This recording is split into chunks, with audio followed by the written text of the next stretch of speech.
Welcome to the Metaphorosis magazine podcast, your home for beautifully made speculative fiction. The magazine is edited by B. Morris Allen, and I'm your host, Matt Gomez.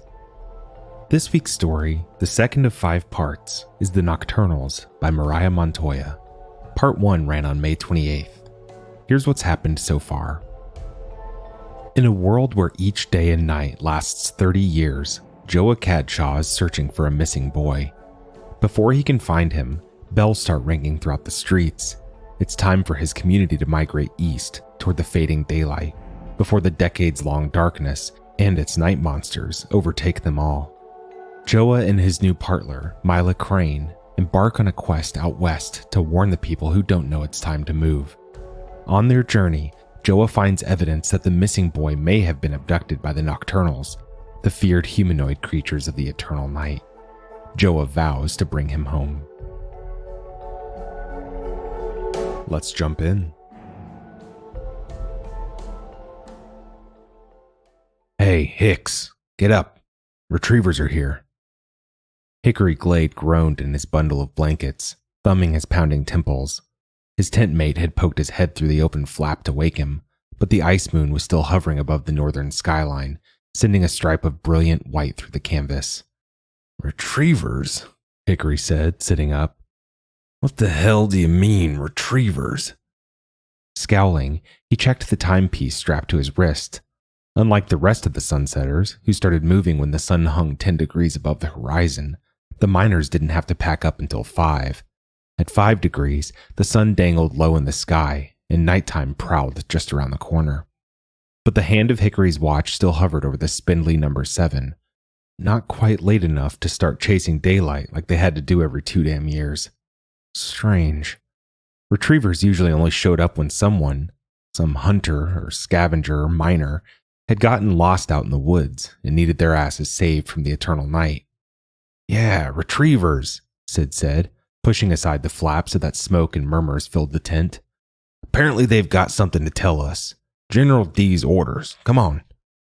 Hickory groaned, stretched, and cracked his neck with a swift jerk of his head.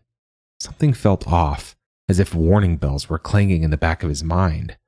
Loud voices and crude jokes usually speared the morning air, but now he only heard gruff whispers and rumbles, quiet, anxious words masked by the roar of the distant river that ran along the edge of their campground.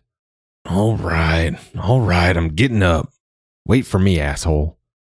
He shook away his blankets and pushed through the dew-slick flap, following Sid to the wooded area outside their caverns. Here, a crowd of soot-faced miners elbowed each other and craned their necks to look at whoever stood in the center of the clearing. Hickory wasted no time, shoving past his comrades until he had squeezed his way to the front of the pack. He jerked to a gut-wrenching stop when he saw who the 2 retrievers were. No, couldn't be. Joah Cadshaw? Joah Cadshaw was poised in front of the conglomeration of tents and ashy, smoking fire pit, his hands clasped neatly behind his back. Hickory rubbed his eyes, but when he opened them again, the horrible apparition was still there. Cadshaw was dressed in a tight, plain white shirt, very different from the crisp retriever uniform he'd used to wear. His hair was ruffled, his chin stubbled, his frame skinnier than the last time Hickory had seen him. And he, Joah fucking Cadshaw, was standing elbow to elbow with Mila, Hickory spat, cutting through the low grumble of conversation.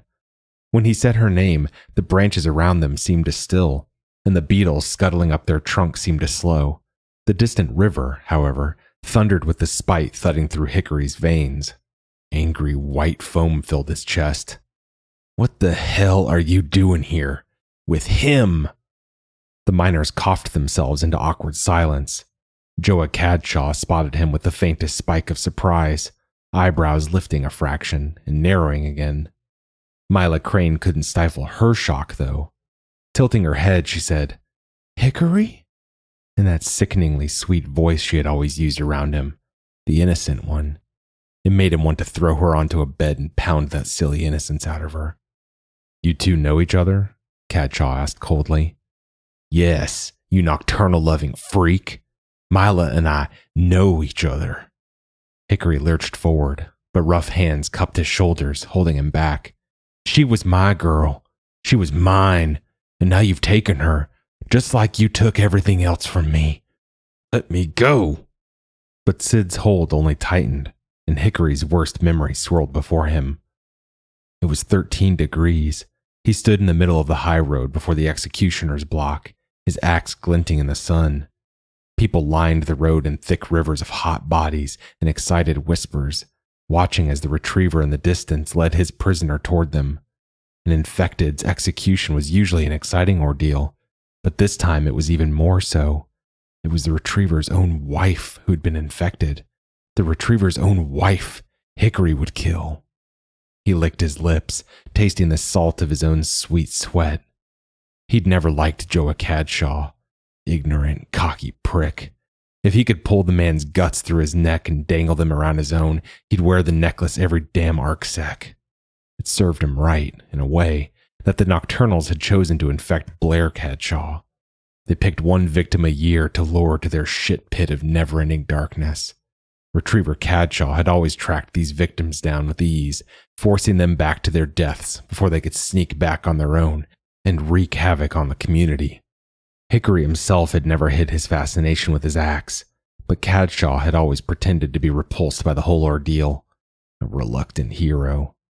Until now. Now Hickory could see, as Cadshaw and his chained wife drew nearer, the famous retriever was actually repulsed. Pain twisted his face. When he finally reached the executioner's block, he addressed the man sitting behind Hickory's post, desperation in his voice. "I beg you to reconsider, General. I think she's trying to tell us something." At his words, the woman opened her mouth and screamed, "Warn! Warn! Warn!"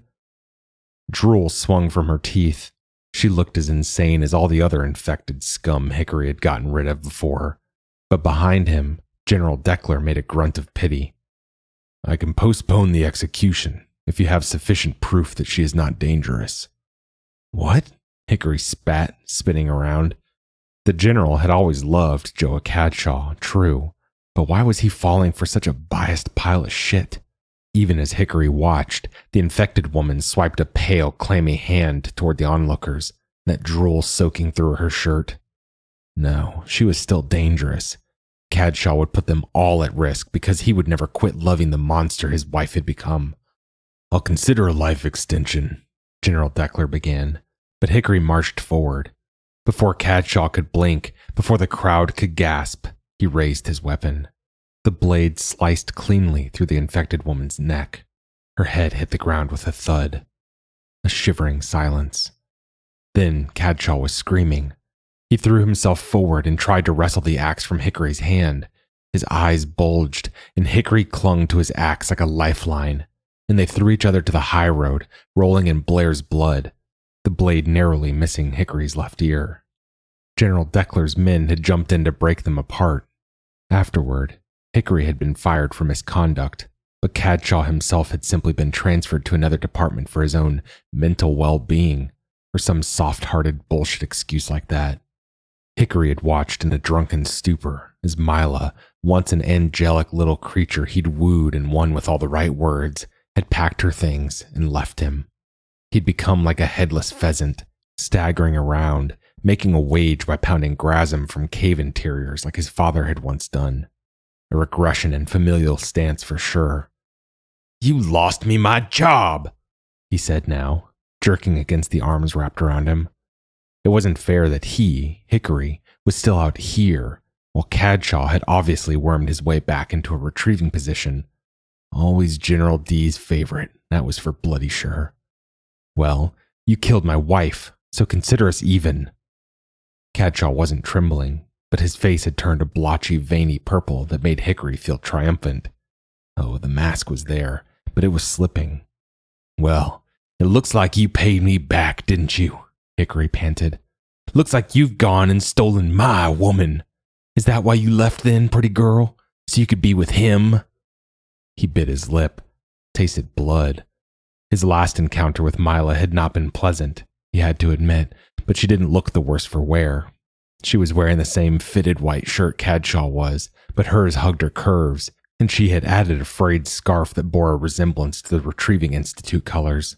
She was plumper than he'd last seen her. Her hips were wider, her breasts lower, her cheeks rounder. A good weight gain. It added a flush to her face, a look of strength in her thighs. But her eyes weren't flickering downward like they'd used to. They squinted at him with no trace of that soft, liquidy warmth he had come to associate with melting candle wax. These new eyes looked hard and gray and unyielding. Before Hickory could say anything else, Misla cupped her hands around her mouth to address the crowd, as if his outburst had been nothing more than the irritating chirp of crickets. The moving bells rang early because the high road was severed. At that word, severed, Hickory saw Blair Cadshaw's head at his shoes, the wisps of her hair brushing his ankles, her blood soaking into the asphalt of the high road. "We have to stray from the road our ancestors have been using for centuries," Misla continued. "You all need to pack up immediately."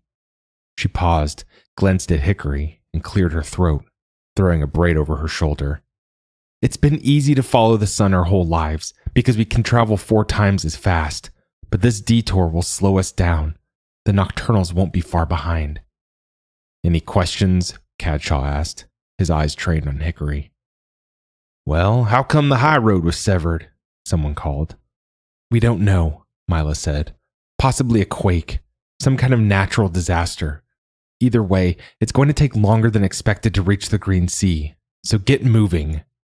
With that, Hickory's woman, yes, she was still Hickory's woman, he felt that deep within him, whipped around with her new bravado and strode back through the path of trees, that frayed scarf bouncing on her neck, Joah Cadshaw on her heel. The arms holding him back loosened. Hickory turned to see Sid raise an eyebrow at him as the rest of the miners burst into movement, tearing down tents and lugging supplies to the pack horses in another clearing through the trees. "Sorry, Hicks. Had to do it," Sid said. "Couldn't let you kill the nut. Though I guess if you had, there's no General Deckler around to fire you." "Good old General D's obsessed with Joah." Hickory licked the last beads of blood from the cracks in his lips. "I knew it back then. If Joah wanted to delay his wife's execution, Deckler wouldn't just grant the wish. He'd blow kisses into Joah's asshole too, for good measure." Hickory mimed a kiss without humor. "If I killed him now, the general would track me down and staple my face to his office wall, right next to that shiny Nocturnal poster of his." Apparently, Sid decided this was funny, because he belly chuckled. The tension cracked inside Hickory, who laughed with him, eyes tracking the last patches of Mila's new, widened ass as she pushed through branches and disappeared in the thickness of the trees. "So," Sid continued when they had quit laughing. He spit into the nearest fire. A coal sizzled. "You ready to move, Hicks? The city's so slow, we'll catch up to those slugs in no time. Might as well bring the shiniest Grasm with us. Get some extra silvers for it." "Oh, I'm ready to move," Hickory said, still gazing at the place where Misla had melted into the woods. He could practically feel her shrill breath in his ears again, but that may have been the sudden breeze whistling between the trees. "I'm not moving toward the sun, though." Sid's eyebrows reached his shiny, slick hairline. Hickory laughed. "I can't let him steal her again. I'm going to get my girl back." He paused, imagining Aleph Deckler. "I think my face getting stapled to a wall is a risk I'm willing to take." Joah and Misla left 7 degrees behind them like an old fallen-off shoe. When they reached 6 degrees, a dozen arcsecs later, the sun cast dark purple shadows. Its rays had shrunk until it resembled a neat orange ball, hovering inches from the horizon behind them. "Oil scavengers should have started moving by now," Joah told Misla, forcing himself to sound as if he hadn't just exchanged words with his wife's killer. "We'll probably pass him on the high road. We've just got to make it to that tower near the oil reserves, make sure no one got left behind. Then we can head back." "Right," Misla said. 5 degrees. They continued in dense silence. The stretch of forest and caves where the miners had been residing morphed back into tall, naked cliffs, as if they were entering a dead zone between 2 forests. Beyond the tower, Joah knew, the woods would rejuvenate. 4 degrees. They'd be passing the scavengers any moment, but Joah hardly cared. His whole being quivered with suppressed rage. Oh, why hadn't he just charged at the man? Why hadn't he finally killed the monster haunting his dreams? And why hadn't Misla mentioned it, that she dated such a beast, that he was the one who had burned and abused her? I was there when it happened, she had told him. In the crowd. 3 degrees. Dark shadows leapt across the high road. Hares, Joah thought numbly. Then the steed's magnetic clock read 2 degrees. The bright blue of the sky glistened with dark streaks of orange, and he couldn't restrain his words anymore. It was him, he began. He glanced at her. His breath caught on his tongue. Under different circumstances, the new lighting might have made her beautiful, but dried tears striped her cheeks, and those smile-shaped scratches marked the hollows of her neck, which she had tried to hide by wrapping the tattered remains of her retrieving uniform around her throat like a scarf. It was Hickory Glade, he grunted, before he could swallow himself into more silence. You dated him? He's the one who gave you your scar? And mine, he didn't add. Misla sighed. He was charming at first. He always told me the most fantastic stories. Some were about his father, the miner. He told me all about his dad's adventures, how his dad had discovered magic metals and secret caves, how he would come home with beautiful stones for their rock collection. Hickory still had those stones. He kept them in empty jars and placed them all around his house, and in the darkness lit by fire, it was all so beautiful. Joah knew for a fact that Hickory Glade had loathed his status as a simple miner's son, had only told those stories to glorify the poverty-stricken childhood he had grown up in. But most, Misla continued, and her next words came as no surprise, were about his grandfather, the general before Dekler. He told me about his grandfather's rise to leadership, how he developed a warning system, how he died. Hickory talked a lot about how he died. Joah knew that Hickory's grandfather had been killed by Nocturnals about 6 decades ago, but he couldn't force himself to conjure any pity. He stared ahead as the high road made a sharp bend around a crag. With a light dimming, branches and twigs that jutted from the cliffs looked more and more like long, crooked fingers. There were occasional muffled hoots and far-off yowls that sounded like glitches in the normal noise of life. Listen, Joah, Misla said earnestly. I left Hickory after he murdered your wife. Murdered? Chills wormed up Joah's spine at that word. Not killed, not executed. Murdered. He stared without seeing at the bluffs before them. Everyone else had considered his wife's death a violation of procedure. Hickory Glade had been fired for misconduct, not murder. Yet, finally, here was someone who believed otherwise like him. I always suspected Hickory enjoyed his little executions, Misla continued in a deadpan voice. He always convinced me otherwise. He told me it was for the good of the Sunsetters. He was saving children's lives. The Nocturnals and everyone they infected were demons that would infest our community if left untreated. It wasn't until he swung that axe before General Dekler's say-so that I knew he'd been lying. He liked killing. I could see it on his face when, well, yeah, Joah managed to choke out. The crests of the distant mountains glowed purple, like the treetops had caught a violet fire. Migrating birds freckled the sky. At the thought of birds, Joah became distinctly aware of the cushioning in his back pocket. The remains of young Damien Fratelli's green cat shirt, evidence that the Nocturnals had gotten into the head of a child. Misla had asked about the shirt after they had scrambled into their sleeping bags 3 cycles ago, but he hadn't found the right words, had instead mumbled something about making sure she finished cleaning and wrapping her cuts. Now, though, after seeing the way she had addressed the miner so calmly in the face of her fanatic ex, he knew he had to tell her about the infected boy. He opened his mouth, but Misla spoke before he could. Anyway, I decided to become a retriever after I left Hickory. I've always hated how we behead the infected as soon as we bring them back. Not true, Joah retorted. The green shirt was pushed momentarily from his mind. If we can drag them back before they reach, well, what you'd call the eternal night, we put them in a white room and wait to see if the madness subsides. Sometimes it does. More often it doesn't. But the public doesn't see that. The public only sees the infected that manage to make physical contact with the Nocturnals, the ones who sneak back after a few years to ravage our community. Retrievers track down those ones before they can surprise ambush us. I know, boss, Misla cut in. I just graduated from the Retrieving Institute.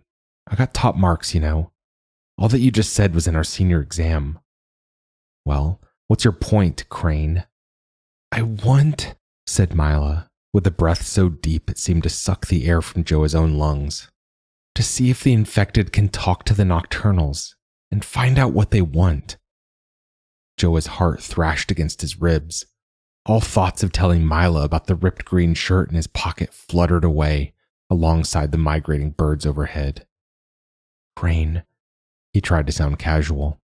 You don't think I tried talking to every single infected person I brought back? You don't think I delayed missions to interrogate them? She looked at him. He kept his eyes pasted on the winding high road. Fat rodents were pattering across their path now. He swerved to avoid running them over. You don't think I purposely ran out of fuel to give the infected extra time to heal? You don't think I spent a whole year with my crazed wife out here in the wilderness trying to find a cure, only to fail? Only for General Deckler to send more retrievers to force us back with the death penalty hanging over my head as well as hers? I didn't. Of course you didn't know. Snot clogged Joah's throat. Everyone thinks retrievers are cold and cruel. But once the Nocturnals lodge their whispers into your head, they don't withdraw those whispers. But, of course, you'd already know that. Retrieving Institute and all, right? Look, Misla said, crossing her arms. I know you're bitter. I know you're sad. But you don't need to treat me like scavengers. Like scavengers, Joah repeated. No, look, scavengers. Misla pointed through their cracked windshield. During their conversation, the high road had rounded a cliff and continued into a wide expanse of hardened rocky arrow.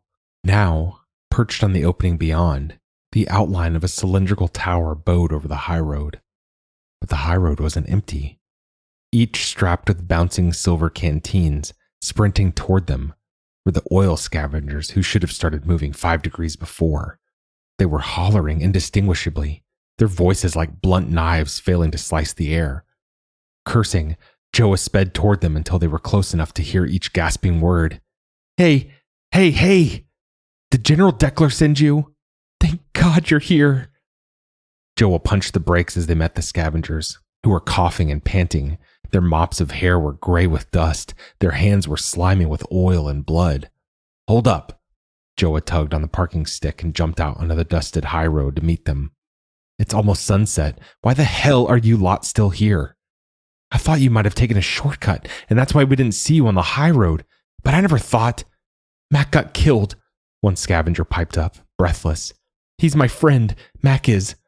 A night beast came, braver than usual, tiptoed into sunset. It got Mac. And all our damn horses, another scavenger added. Aye, and all our horses, the first scavenger agreed. It's like nothing I've never seen in my life. Like a cat, but bigger, and it's got scales. The night beast is some kind of reptile, you mean? Misla asked. All the men's eyes flashed over to her, as if they had permission now that she had spoken. They scanned her body for much too long, some with smirks. I guess, said the scavenger, his eyes on Mila's chest. But a cat-like reptile. And how did this creature kill your friend? It yowled at him. Horrible yowl. Could have burst your eardrums. And Mac dropped to the ground, screaming and twitching. And then the cat drug him away into the forest by its claws. Same with the horses. Joah and Misla exchanged glances. A grim understanding shot between them. You're sure it was a night beast? Joah asked. I stayed in the shadows the whole time. Not that that's too hard, with the forest a little way back and the tower. That tower makes a long shadow. The group all turned to gaze at the strange construction, which looked, Joah thought, like a giant canine tooth, fat and round at the bottom, tapered and sharp on top. It was far larger and more permanent than anything the Sunsetters had ever created in living history. It had been quite the object of horror stories and conspiracy theories as they had passed it during the last move, but General Deckler had been firm about moving by, not staying to investigate. Only after they had settled had he sent some men back to collect the oil in a nearby reservoir. "Can we ride back with you?" the first scavenger asked now. His canteen was dripping beads of that oil onto the dirt of the high road. "We could cram in the back if we threw some stuff out." He peered through the window. "You don't need them tents if we head back now, and we'd only need about half those cans if we ration. Should make it back in 3 cycles, yeah?" Joah and Misla passed that knowing look again. Dimly, Joah felt warm surprise that they could already communicate the vague basics without speaking. "You won't make it back before 3 moon cycles," Misla said firmly. "And Retriever Cadshaw and I aren't going back just yet, so no, you can't hitch a ride with us." "Come again?" the scavenger asked. "The Sunsetter's already moved." Briefly, Joah explained the fissure in the high road. "Retriever Crane and I are going to investigate the creature that killed your friend. If the night beasts are starting to chance sunlight, General Deckler needs to know about it. And we need to search for the boy," he didn't add. "We'll give you some of our food," Misla said. "If you stick together and keep a steady pace, you should be fine. Just veer right after the grasslands. You might even catch up to the Grazim miners. They just left, and there are a lot more of them, so they'll be slower than—" Joah saw it coming a second before it happened. The first scavenger tilted his head, his eyes flickering toward his mates, his pupils gleaming with that dog-like hunger for survival. His lip curled upward. His mates gave wisps of laughter, like schoolgirls giggling behind polite hands when a boy is doomed for detention. "Crane, down!" Joah bellowed. Misla didn't hesitate. She thudded to her knees. The scavenger's swinging fist missed her head by an inch, but another one, shiny with oil and dirt, met Joah's ear. His skull exploded. His lungs seemed to jump out of his throat. Boots connected with his body from every direction. The high road pounded his spine again and again, like a crazed, violent mother burping her baby. Dust heated his throat. Far off, Joah thought Misla might be climbing the shafts of orange light in the sky like a stairwell, screaming his name. Strange. He couldn't remember who Misla was exactly, but he thought perhaps she was his wife. Perhaps she was beautiful. Then the scavengers gave his ribs a final kick, and the eternal night folded him in its calm, cold embrace. Sleep cocooned him. No light disturbed his darkness, and no sound punctuated his silence. It was as if he lay in a black pond, where the waves lapped over him seamlessly, lulling him into a cavern where light and sound didn't exist. And there was no light, and there was no sound. No light or sound. Light or sound. Light. Sound. A dull pounding sensation hammered the back of his head. It was not light or sound, but a feeling, like a beam of bright noise thumping itself into his skull. "Stop it," Joah muttered, swiping his hand at the beam. "Joah," the beam said back. His eyelids betrayed him, opening him up to a bright, noisy world. A woman was leaning over him, chanting his name over and over, the left side of her face blotched in purple. The ice moon beamed beyond her shoulders. "Keep waking up, Joah," the woman said, and her name came to him. "Misla." He tried to sit up. The world tilted. The waves came back and spiraled around him. The woman pressed a palm to his chest and forced him to lie back down. Hey, not so fast. Take it slow. You'll be all right. Just take it slow." She said this all very fast, and her urgency cut through Joah's haze in a way the moon's ferocity couldn't. He blinked. He gazed at the bruise masking her left eye and cursed. "They hit you," he mumbled. "Scavengers. Scum. Vultures. They hit you." "They did a lot worse to you," Misla said. "I only wish I could have broken all their bones before they ran off. But there were too many of them. I think I knocked out a tooth, but—" Her eyes darted left and right. For the first time, Joah became aware of how bright the moon was, stamped against the blackening purple sky. He tilted his head to find the sun, but it had shrunk to half a dome peeking behind 2 cliffs behind them, a blood-red eye peering at them cruelly. preparing to blink into nothingness. They took the steed, didn't they? Joah spat, using his elbows to prop himself up. Every inch of him ached. He did a quick self-evaluation and guessed he was concussed, with bruised ribs and a broken nose. Dried blood caked his upper lip. His jaw throbbed. Yes, they took the steed. Didn't leave us any food either. They told me to kiss the sun's fiery red ass goodbye. How thoughtful, Joah growled. I know, right? Now, first things first, we need to get out of the open. If there really are night beasts lurking around, I'd rather not meet them for the first time with a damaged partner. She paused, those eyes darting again. The noise of sunset swelled, but Joah couldn't tell where the creatures were exactly. It sounded as if all the chirps and coos and cries were simply eddying around his head, ringing in his ears, as if the rocks were shrieking. I say we get to that tower, he grunted, nodding toward them. I don't know if you got a good look when we passed by during the last move. I didn't see any doors, but looks like it's made of metal. It'll retain the sun's heat long enough for us to form some kind of plan. He huffed as he tried to stand. After the sun sets, it can get cold. Fast. Okay, tower it is. But don't crap yourself trying to get up so fast. Let me help. Misla placed her hands in Joah's armpits and hoisted him up. He bit his lip to keep himself from crying out, then gasped anyway as his teeth pierced an already mangled lip. Don't worry. You can make as much noise as you'd like. I won't laugh. You're too kind. Mila's lips twitched as they hobbled toward the outline of the tower before them. Joah's arm hooked around her neck, the moon glowing brighter above them. Sometimes he glanced sideways and mashed his teeth together at the sight of the bruise that had spread from her eyebrow to cheekbone. If they caught up to the rest of the community, he'd have Dekler throw the scavengers in the smelliest portable prisons, that was for sure. Greasy, slimy sons of dirt slum bitches, he thought. Cowardly piles of shit. But as the tower rose, grating the gray mob of clouds that had accumulated in the sky, Joah's internal curses gave way to a dizziness. His fingertips tingled. Even as Alf Dekler's best retriever, he had only ever ventured this far into the darkness once before. He was standing in a meadow. Clouds fragmented the sky, casting a bloody light on the stretch of never-ending grasses and tufts of violet wildflowers. A figure was swaying in the distance, walking away from him, chanting something indiscernible as she staggered westward. Almost there, Misla muttered. Come on, just a little further. Joah stared at the figure, knowing it was her. Her. The one he'd been chasing for a year now.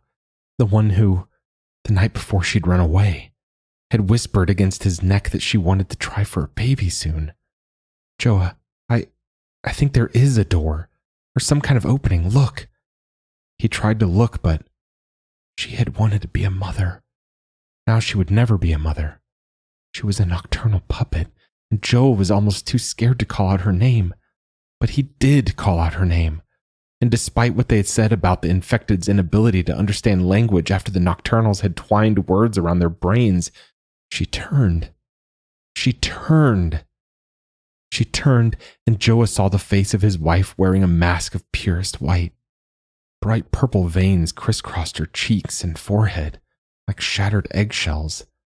No, it was not his wife's face, but the ice moon posing as his wife's face. He felt a newfound tickle, like a stroking finger caressed the back of his neck. A dim part of him realized that the moon was king.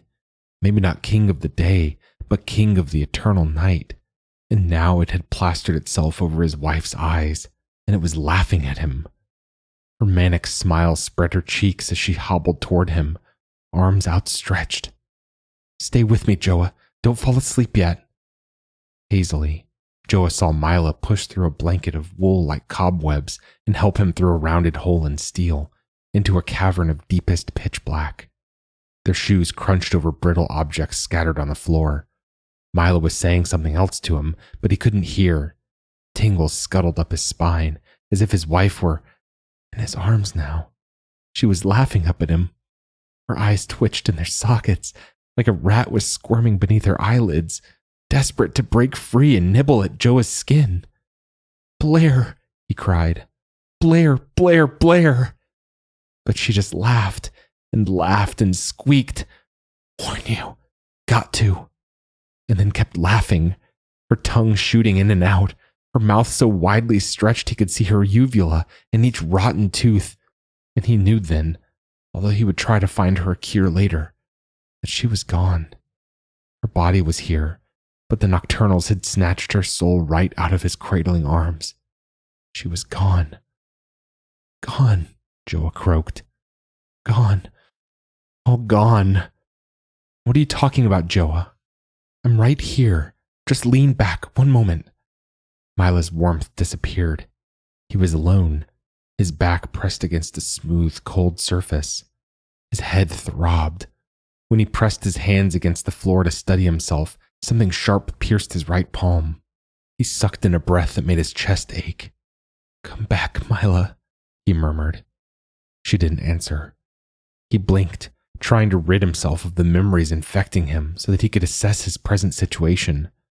He was slumped against the wall of what felt like a smooth cave, but the mouth, through which streamed a glum pool of bruised purple light, was perfectly square, and there had been no cave surrounding the high road.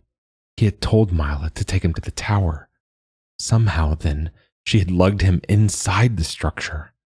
As his eyes adjusted to the darkness, Joah saw that there was a hole in the floor, like a giant toilet bowl that might flush away anything wandering in its path, and surrounding the hole in a swirl.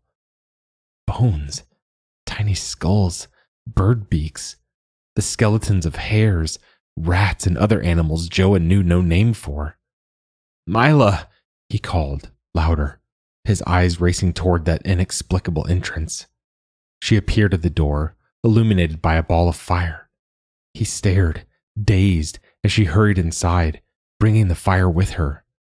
That flickering kind of light was usually only used for cooking, but Hickory Glade must have taught her how to make torches, because Mila had wrapped the remaining slice of her retriever's uniform around a dead branch. Glad to see her awake, she said, closing the door behind her. The bruised purple light gave way to dancing flames as she skirted carefully around the hole leading underground. Yeah, glad to be awake, Joah mumbled. They gazed around them, Mila's firelight illuminating their surroundings. Near the closed door, a stone staircase wrapped around the edge of the tower until it disappeared through the floor above. But Joah could not stop staring at the staircase that began at the edge of the hole in the ground and spiraled downward into whatever abyss had been created beneath the tower. Well, we'll be safe in here, I think. Mila started toward him, picking her way carefully so as to avoid stepping on skulls. The night beasts can't get to us if... But Mila, how did these bones get in here? It took every ounce of determination to speak coherently. I doubt all the sunset critters decide to have a death party inside a man-made building. Joah paused, his head spinning. I just don't like this, Mila. Where'd that door come from? Nobody saw any openings when we passed by during the move. Maybe we all missed it. Mila bent down beside him, one hand still gripping the torch. She dug into her pocket and brought out a familiar green capsule. Here, take this. It's the pain medication you wanted me to use after those birds attacked me. You didn't take... Oh, don't give me that look. It ended up working out. You need relief more than I did. Joah grumbled, but swallowed the pill dry, realizing as he did so how his throat burned with a parched aridness. The scavengers hadn't even left them a water canteen, for God's sake. He opened his mouth to ask if Mila knew of any new curse words he could use, but she rammed a finger to her lips, nodding toward the ceiling. A strange screeching noise, like grinding metal gears, echoed above them. Then came a thump and a clang, as if something were banging two kitchen pans against each other. Slowly, Mila bent and picked up a sharp, curved bone, holding it in a tight fist like a dagger. Her torch's fire danced and waved eagerly, its flames reaching toward the ceiling, toward whatever night beast they had trapped themselves in this godforsaken tower with. Maybe it was the same reptilian beast that had hoarded all these skeletons, Joah thought with a barely suppressed moan. The same beast that had killed the scavenger Mac. Mila, what are you doing? He hissed suddenly. She had turned to creep toward the staircase by the door. torch in one hand, bone in the other. When Joah made to stand, she whispered, "I'm going to check it out. You stay there. You won't be able to help in your condition, so find yourself a sharp one and stay awake." Misla, no! But she was already climbing those stairs, which were steeper than the portable ones leading up to Aleph Deckler's office. They had no side railings, and Misla kept her shoulder pressed against the tower wall as she stole upward, around and around, until she had ascended to the landing above. Her absence brought a horrible, mud-thick darkness. Shit, shit, shit. Joah pressed his shoulder blades against the wall to scoot himself up. His body ached, but the sharp, dizzying agony he had expected did not come. The capsules worked fast, then, or else his panic had overpowered the pain. Please be a hare, or a possum, or any kind of small, harmless creature, Joah pleaded as he limped his way around the hole and toward the staircase, hands outstretched in the darkness. But even as he lugged his foot onto the first stone step, he heard a shrill, keening wail above him. "I'm coming, Misla! I'm coming!" Now he was bounding up the steps, ignoring his body's aching protests. The staircase rose until it met a rounded opening in the ceiling, and then Joah was panting in a perfectly circular room lit with Mila's torch like the one below. Except there were no skeletons infesting this one's floor. Instead, spirals of steel hung from the ceiling, and Misla was crouching before, not a night beast, but a boy. "Damien?" Joah whispered, awestruck. The boy was naked, but so muddy it looked as if he had developed a new, thick layer of armor. Even so, Joah recognized his face as the same one plastered on sketches in his office. He also recognized the infected wildness that had crept into the boy's eyes, the look of shattered eggshells and popping purple veins, and a moonlight glow shrouding his features. "You know him?" Misla demanded. She had dropped her weapon, which lay discarded at the boy's feet. Damien was shuffling and panting. He seemed unsure of where he was. There was no hint of that wry smile that Blair had given, only a delirious confusion, the cries of a small babe calling for his mother. His name's Damien Firthelli. Dazed, Joah reached into his pocket and brought out the limp scrap of green shirt he had plucked from the high road. He held it out to the boy, then shook his head. "What the hell am I doing? Here, Damien." He pulled off his own shirt. Tentatively, trying to keep steady, he slipped it over the boy's head. Damien only jerked away half-heartedly. A good sign. Joah grabbed the boy's hands, which were cold as the dead of night, and forced them through the sleeves. The bottom hem unraveled to Damien's knees, so that, in the firelight, it looked as if the infected child had donned a translucent, moon-woven dress. Misla inhaled, but she wasn't staring at the boy. She switched the torch to her other hand and squinted at Joah's midriff. Damien let out another wail. Joah looked down. His body glowed blue and green with bruises. They covered his ribs and chest like ripples in a pool. And suddenly it seemed as if the three of them, standing together, formed an eerie indoor sunset. Misla, with her dwindling blaze of orange like the dying sun. Damien, in his egg-white dress like the ice moon. And Joah, the bruises painted over his body like the looming darkness that came with the eternal night. Then Misla retracted her firelight. The spell was broken. "How?" she asked in a wavering voice. "Do you know this boy? How is he here?" Joah's legs couldn't hold him anymore. The pain had crept back into his head and lungs and ribs. He lowered himself to the floor as Damien wailed again. "Do you remember when we first met?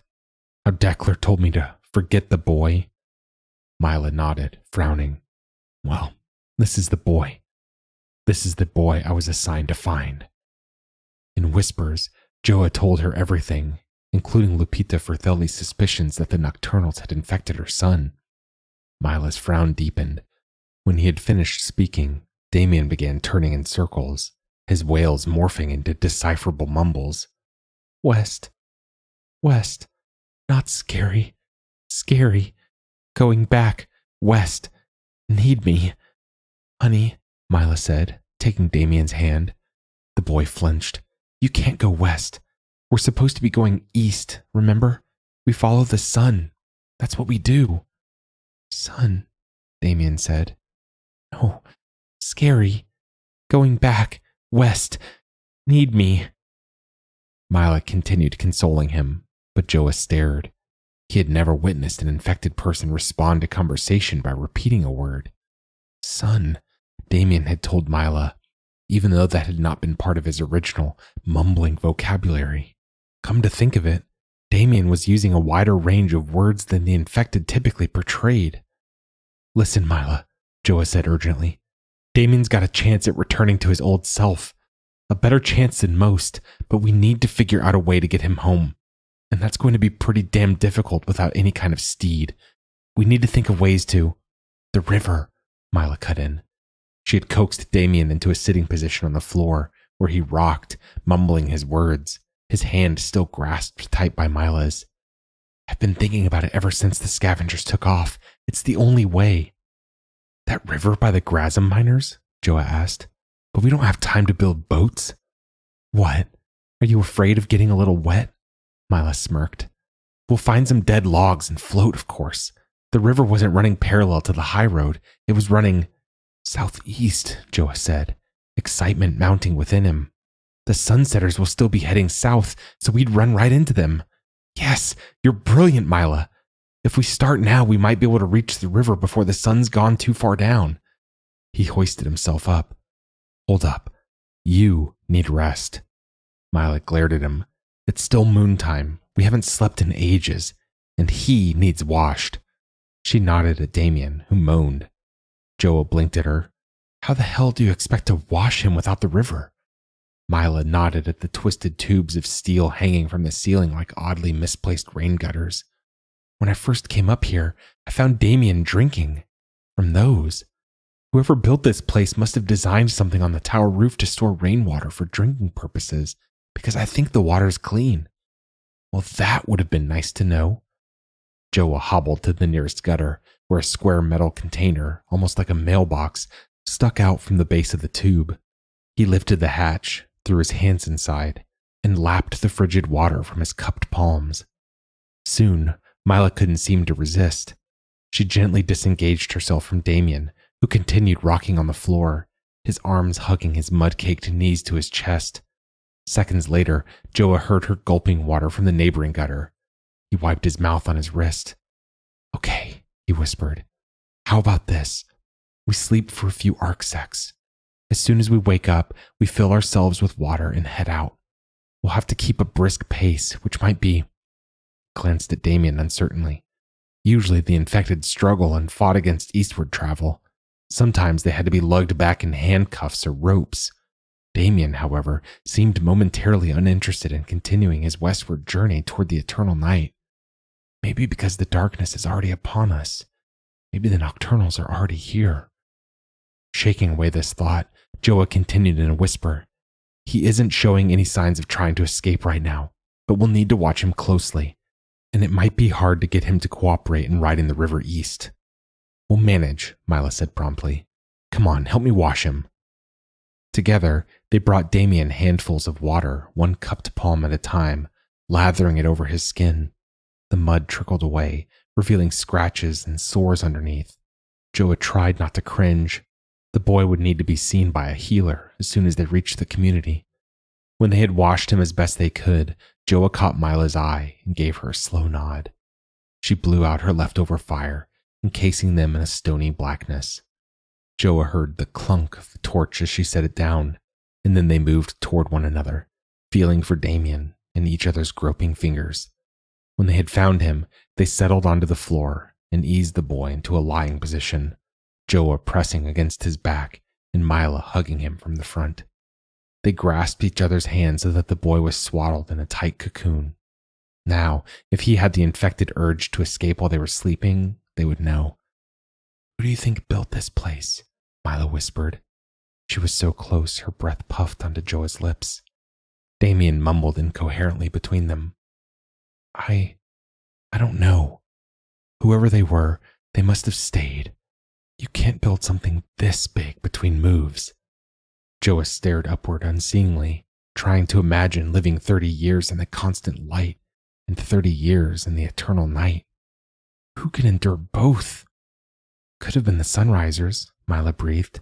These walls would protect them from night beasts, and the roof would protect them from the midday sun. Or it could have been the Leatherskins, Joah said, grunting as he moved his legs, and renewed pain exploded in his ribs. The green capsule had worn off then. I'm sure there's enough insulation here to shield them from the cold of sunset and night. Or, whispered Mila, could have been the Nocturnals. We like to call them monsters, but monsters don't have to be primitive. They could be really, really clever. Of course, the Nocturnals who had been infecting Joah's people couldn't have built this particular tower. They'd been chasing the Sunsetters around the Arrow for the last 6 decades. But there were rumors of multiple communities of Leatherskins migrating at midday, so why couldn't there be a different community of Nocturnals who had built the tower instead? Joah remembered the glossy poster in Decler's office that he had tried not to look at. That hand-drawn imagining of a Nocturnal had been hunched, with many yellow eyes and pincers for hands and hunched shoulders, an insect-like beast incapable of creation. But what if the insectile body straightened? What if the pincers shrunk into fingers and the eyes became 2, and the Nocturnal in the poster simply looked like his wife had, human, with a little cracked moon plastered over the skin of its face? Damien was snoring between them now. Joah felt himself drifting. It had been a long time since he'd laid this close to other humans, since he'd felt this kind of warmth. Mila's hand was soft and small in his. In the darkness, it could have been Blair lying next to him, the child they had never conceived sandwiched between their bodies, safe and happy and alive. Dream well, Mila, Joah murmured before he let himself fall into this fantastic sleep. Damien, where is he? Where is he? Mila's panicked voice snapped Joah from his grogginess. Fingernails pierced his bare chest as if checking to see whether he was man or child. When Mila shifted away from him, crawling along the floor and screaming Damien's name, Joah sat up. His skull felt fit to burst. He's gone, Mila cried. I don't know. How did we? He was here, right here. Okay, it's okay. We'll find him. But Mila was already moving toward the staircase. Her knees clunked against the floor as she crawled in the darkness. Joah blinked rapidly, as if his brain were trying to process the impenetrable indifference between opened and closed eyes. This was like rotten death. Hold up, he muttered, crawling after her. He tried to clear his spinning head. They had fallen asleep, trapping Damien between them. The boy must have disengaged himself and tiptoed away without waking them. But Mila had closed that enigmatic door downstairs, and the infected were hard-pressed to figure out things like knob turning or door opening. Surely Damien was still inside the tower, wandering like a drunken dirt slummer on one of the levels above. When his hands found the topmost step, however, the darkness seemed to thin. Joah blinked and squinted downward, through the gap in the floor where the staircase curled to the ground. A scabbed strip of light, perhaps not even light, but a lesser darkness, spilled from an opening near the base of the stairs. Oh my God, Mila said beside him. She clapped her hand to the wall and stood on shaking legs. Together, they crept downstairs. Damien had managed to open the door, which stood ajar like a missing tooth. Outside, the world had morphed into graying shadow. He's gone, Joah said, dazed. He had been imagining Lupita Fratelli's tear-shined face when she saw her son again. The furious look Alf Decler would give when they told him the Nocturnals were infecting children. The revival of the boy when the healers tended to him and he returned to his senses under the sun. Now he and Mila Crane would return to the community childless. We need to go, he muttered.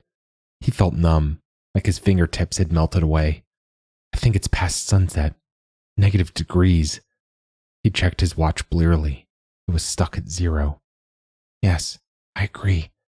Come on, can you walk? Mila grabbed Joah's elbow and began marching him across the floor. He staggered after her, their shoes crunching over fragments of bones.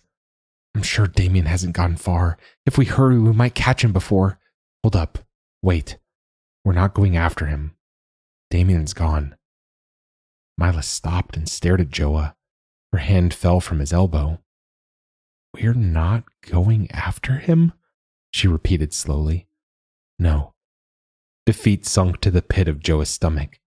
"It's too late. We need to get to the river. Damien, there's a chance he'll find his way back in a year or so. The infected usually do." "The infected adults usually do," Misla said, and her eyes seemed to flash with the reflection of last night's fire. "Damien is a child.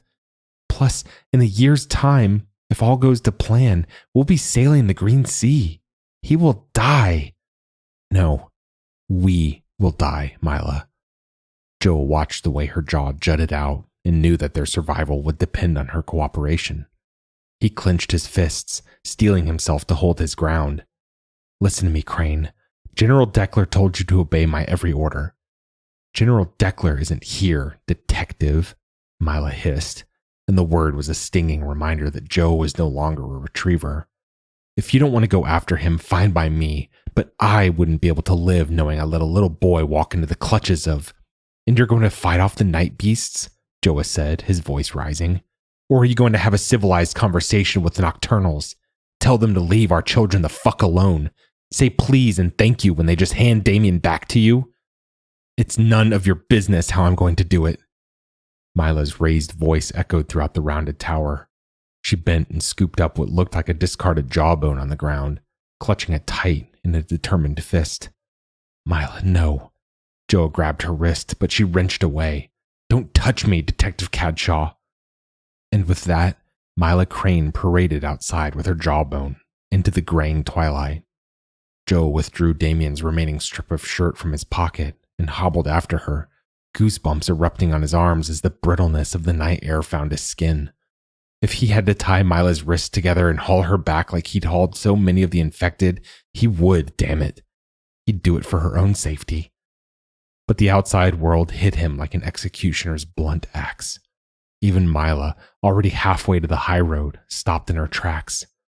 The ice moon glared with yellowed ferocity from the darkened sky, no longer a simple timestamp for their sleep cycles, but a bowl of concentrated light partially hidden behind the clouds.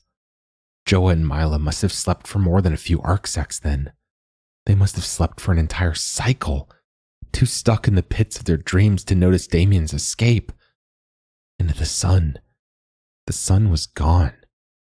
In the east, a faint ribbon of purple clouded the cliffs, but the light no longer extended to Misla or Joah or the tower.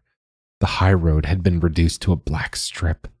Its surrounding shrubs, ablaze with chirping and buzzing, were mere shadows under the cloud-shielded moon. "Misla!" Joah cried. She had resumed her march westward, chin raised, free fist swinging at her side. She didn't turn at her name. When the old anger flashed beneath Joah's bruised ribs, he took out the fragment of green shirt from his pocket and let it fall from his fingertips onto the dirt. Fine. If she wanted to leave him, if she was so determined to enter the darkness like Blair had, then all the wrist tying in the world wouldn't stop her. She was not infected. She was free to choose. She was free to ignore his warnings, his experience, his knowledge of the night. Joah turned on his heel, cursing at the ache in his sides. He wanted to scream, rip out his hair, beg Misla to come back, but her newfound absence was already weaving a different kind of pain throughout his chest. Trying not to think of her or Damien, he scowled at the potholes riddling the high road. Damn road developers, he thought. Lazy, arrogant bastards. Well, it's their fault trailer wheels and horse hooves got stuck in these holes during the last move. Joah stopped. No, couldn't be. He had imagined the sound. He'd been thinking about hooves, but the scavengers had claimed all their horses were dead. There couldn't be one here. Yet the sound of clip-clopping grew louder, and between cliffs in the distance, two blemishes appeared on the horizon, trotting westward at an easy pace. Male voices resonated across the valley, so brash that the chirping around Joah faltered, as it hadn't for him. For a moment, Joah wanted to wave his arms in the air, holler for his and Mila's saviors. Maybe the presence of other people would revive her sense. Maybe Joah could still save her. But then he turned to squint for Misla, who was only a far-off, swaying smudge, and he remembered the scavengers swinging a fist at her. He felt their boots against his ribs and tasted the copper of blood filling his mouth. No, he should be cautious this time around. Before the men on horseback could spot him, he dove behind a nearby shrub, swiping away a lazy horde of bugs hovering around it. He lowered himself to his exposed belly and watched between prickly branches as the men drew nearer. There were 2 of them, and their booming laughter renewed the goosebumps on Joah's arms. They didn't sound frightened in the presence of the infamous eternal night. They sounded casual, as if this were merely a school picnic, as if the moon were a silly plate of cheese they might pluck from the clouds. And one of their voices rang horribly familiar in Joah's ears. "Gotta tell you, Sid, I never cared much for the heat anyway. Wish Declan would let us hang out in the sunset zone. So much easier on the eyes, you know?" "Sure, and then we'd be living up to our name," snorted the other. "Why call ourselves the Sunsetters when we're so afraid of the sun actually setting?" "Well," said Hickory Glade, "as soon as we find Misla and kill that bastard of a bitch she's been fucking around with, we'll go back and persuade everyone that nighttime is better." Joah didn't dare exhale. He wished the insects would come back and swarm him again as Glade and the other miner passed his hiding place, their mares nickering when they were kicked onward. Dust ballooned in their wake. Joah pressed a palm against his mouth to stop himself from coughing on the dust. The men were still close enough that he could hear their commentary on the tower, but his ears rang with Glade's previous words. "As soon as we find Misla and kill that bastard of a bitch she's been fucking around with." Glade was going after Misla just as he'd gone after Blair, and maybe Misla could survive the eternal night for a few cycles until she realized her search for the boy was futile, but she wouldn't survive an angry man with an axe if he decided to use it. An icy resignation sagged Joah's shoulders. He wouldn't be returning to the light of day. He would not let Blair's murderer take another woman he had grown to care for. The cough escaped him, but Glade was too far past to hear him now. He and his comrade were already smudges like Misla had been, and Misla herself had dissolved into the distance. Clouds now shrouded the moon completely, and Joah could barely make out the edge of the forest he knew lay on the lip of the west. "Hurry, Misla, hurry," he urged, scrambling upward. "Lose yourself in the cotton trees before they can find you." And then, before he could reject the thought, "I'm coming for you." He cast a last look at the purple remnants of sun rays in the east, then turned his back to it and started down the high road, toward Misla, toward Damien, toward Hickory Glade and the Nocturnals and whatever else lurked out of sight. The air frosted his bare skin. Far off in the forest, a night beast yowled. That was part 2 of The Nocturnals by Mariah Montoya. Thanks for listening. Be sure to listen to part 3 at the end of next month on July 30th. If you enjoyed this episode, we'd love if you'd leave us a 5-star review on Apple Podcasts, or better yet, share the magazine and podcast with a friend. If you'd like to listen to more speculative fiction, visit us online at magazine.metaphorosis.com or on Twitter at metaphorosismag.